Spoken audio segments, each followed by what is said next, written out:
We should have a public system for all students, not just certain ones.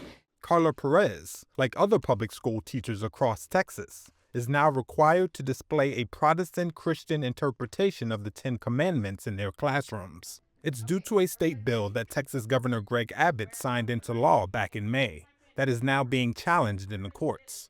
Perez has taught for 25 years in the Hayes Consolidated School District near Austin.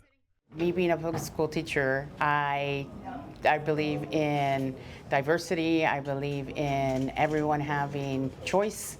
And our legislatures didn't give us choice this year. You know, if I wanted to teach in a private school, I'd go teach at a private school, a religious school. I'm a public education teacher.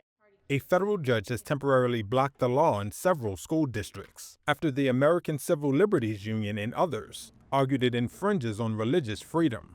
The federal lawsuit was filed in July. I think I was shocked that this is even something we've talked about in 2025. Reverend Griff Martin is a senior pastor of a Baptist church in Austin, Texas. He's also a plaintiff in the lawsuit and says he worries for the future of religious freedom.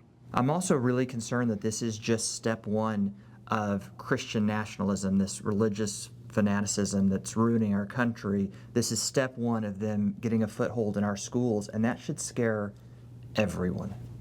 Texas Values President Jonathan Saenz disagrees and says students can choose to ignore the posters if they disagree with them. You know, the students are not required to read the Ten Commandments. Students are not required to look at the Ten Commandments poster. They're not even required to acknowledge it when they come in the classroom.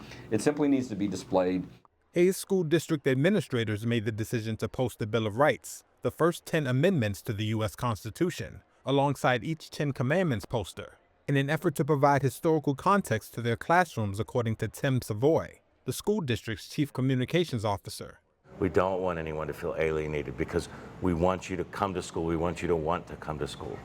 We want you to come here to learn. In July 2025, a federal appeals court ruled against a similar law in Louisiana, requiring public schools display the Ten Commandments.